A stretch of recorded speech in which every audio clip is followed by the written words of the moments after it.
kuan tanaw lang. Tanaw lang siya sa mayroong gikan. Ay, sorry. Pagka ampun yung 17, di mo ko kabalogin o di ko mo apel aning inom alak. Sunod ako bisyo. Para lang katakot ko ani. Kaya anong tadias mga gitar, hilig man ani. Hilig kong inom. Then tapos huwag babaeng musuroy sa ang baryo, kumaminyo. Tungod kay inom na lang, buntag pa. Buntag pa. Hindi mo na mga ginikanan, kung mamisita, kahilig man sa unag ang bisita. Hindi man yun pwede nga letsura ka mo atubag babae, hindi mo nangit sa ginikanan. Kung ikaw ng mga ginikanan, atubangan lang, suray sukta. Kaya kung maminyo ka ng tawanan, mamimintas ka kuko. Kaya buntag pa inom na. Grabe ang paggunit sa kaaway sa akong kinabuhi. Hapit ako mapilti. Pagtawag sa akong Ginoo, abot ko 56. Pag abot ni Herme din so wala pa sa mga tug Manila. Dati po rin pinumay, ako may katudlo. Kani nga kanal, wamalikuran na, hulog na siya dito tungos kahubog. Hulog na siya rin, kahubog, kariling dito. Ligo po na ko, kaya may katudlo. Inom! Kita yung barkadang inom! Ayaw, kadang ubang, kasi katulong mong kawatan, madamay mo.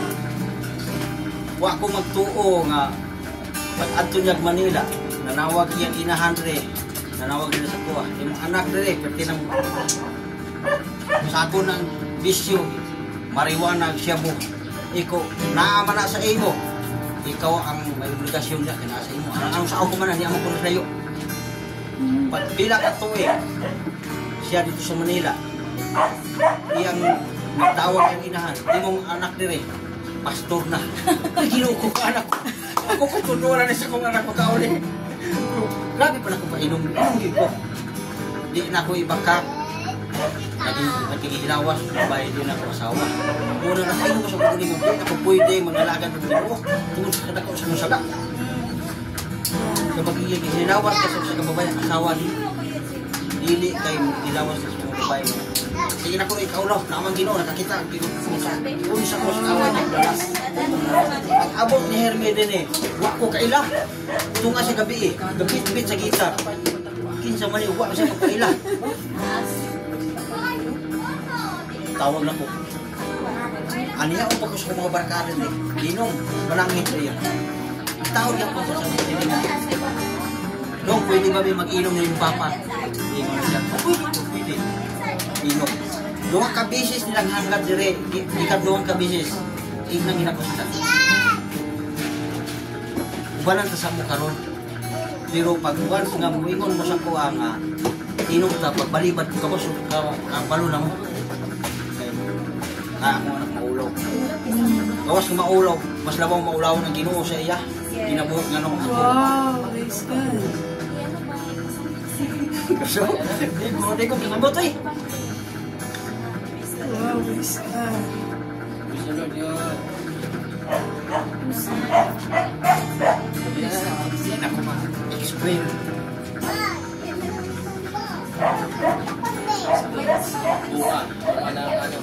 Bunga na ang kabutihan ng Lord. May mga ganyan talaga pagdating sa kanya kasi bilang taon din, no? Bilang taon ginamit, 50, tapos kung 50 years, 56 saka tinawag ng Lord.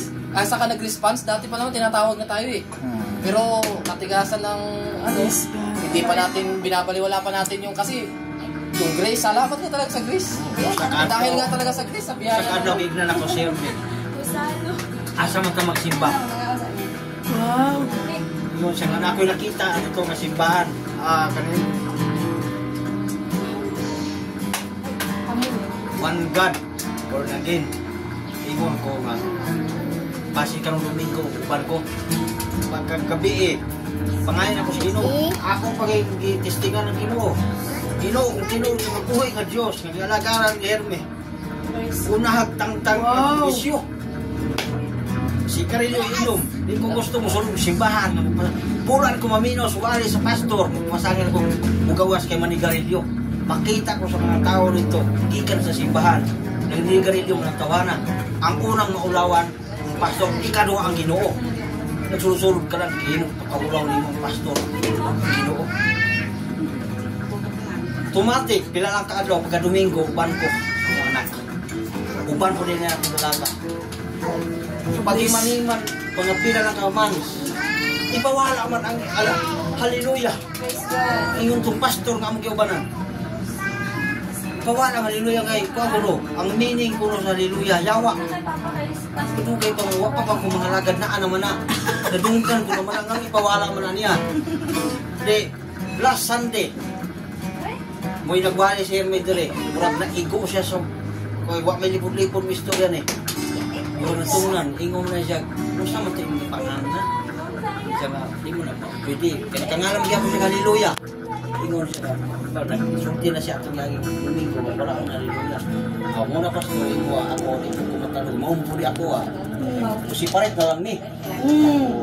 Ingon niya daw, kaning mga instrument diri ako man eh. Ako naman kaya ako ito. Yung mga instrument diri. Ingon na siya. Ano eh? Ingon na siya. Ingon, pwede mo lagong pastor. Hakot niya pagkasunod adlaw. Grabe na. Pagkapila ka adlaw, ingon ko. Worship me tulo diri. Worship me. Kinsang tao, kinsang atong pangayon nga makatabang sa ato nga makasugod kita-kita ra. Patawag ta, patawag sa Ginoo. Worship me tulo. Naamo ginakita gina ko nga kinsang manghatag sa bisag kurtina lang ani. Para nga naami iguman sa tulo lang mi. Nakita na ko sa pananahon nga sige pa ampo share mi. Nakita na ako nanaod na sila si Peter Dre. Oo, nanaod na sila sa palibot dire. No, pagkasunod adlaw. Bisan di ko kabalo ani, mupanday. Para nga naa say patungan siyang Bible, mubasa. Hindi ko wifi mga kurtina. Kurtina. Pagka Domingo subog gini, start ng gini din. Wow. Tulo namin. Kung anak. Napatinto. Pagkasunod. Mga simana o nagpadala si pastor. Ikaw tulong padala kwarta pastor. Muna ning mga gamit ng bangko. Kaya na ngayon magtabang si Hermes sa Ginoo. Kinsa ang padayon ba na mo ni amo na sugdan. Kasugo naman na itong sa ganitong ilang kuwan ni sa ito ilang ministry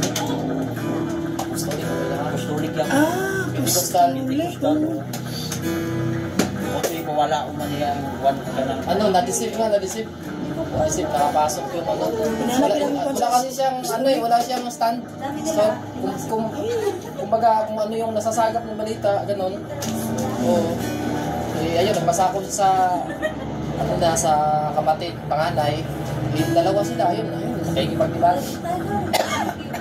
Mahirap, pagka, kini nga ba sa unang pastor panahon sa COVID inumanan ni diri sugalanan ni kini nga balay tabilan lang namo na kay badakon nun mi kay di kay pagdikit ang tao kay bago sa COVID ba ya dili palusot ilimon balik sa tindahan lusot ya sugal inom dito dili ato para sa COVID na 2019 tapos 21 grabe inom nga balay ni diri kaya ting katawas kaaway din nga nagpuyog din iyaging nasagap kuha gid tanan pero asan siya mo to mas gamahanan ng Panginoon di ipako na tanan ang dire asang gipuyan support ni magpuyo salamat sa Ginoo kay wala siya makabayo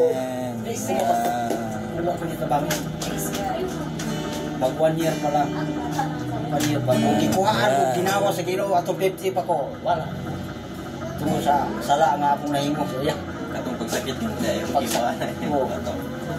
pagsakit na ako, gibasol pa na akong Ginoo. Kung kanagang tao sa kalibutan, ako pa, kakabutan ba? Hindi akong mga anak. Huwag ini, makatutoy sa ilang inahan ni. Puros ni ginatas. Ang gibuha ni, tapas ng bunas na tuban. Ginatas ni upat. Bukod ng babae. Nagsunod ba ni tulo kalaki na ko? Sama ang isa. Ay ako ni Unong, dakpa ko ni akong babae. Kahit na upat. Okay, kuburi tayo. Wala niya kang mag-college na. Wala, busog ang bulsa. Naku, mga lagad ka. Praise God. Ingon mo na, ingon siya nga. Ano siya din? Surin ng pastor ni. Tanaw ko pala yun.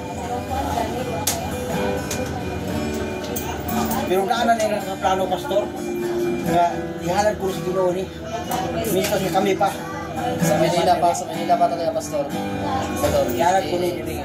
Yung ano, talagang, ano na lang, Lord, nakaprograma na. Kasi, yung iniwan kami, sabi ko sa Lord, Lord, sino ba tutulong sa amin? Kasi mahirap nga magsimula. Tapos wala eh. Ano talaga, wala. Yung masakit kasi walang mga bigo rin. Tapos, pinakita niya sa pangitain. John 8:12. Logo natin, logo.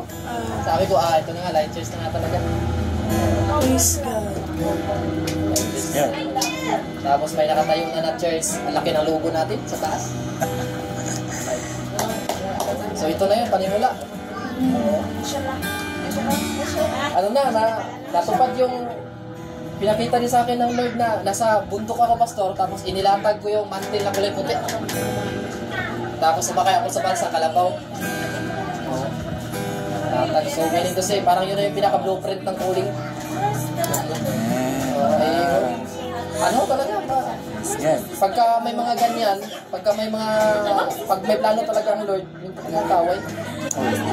Parang ano, no? Parang, kumbaga sa spiritual, parang nakikita niya na ganito yung gagawin ng Lord, no? Ganon. Pero, yung mga declaration naman ng Lord sa salita niya, wala talaga makakapigil pagka siya mo na yun. Yes. Siguro to.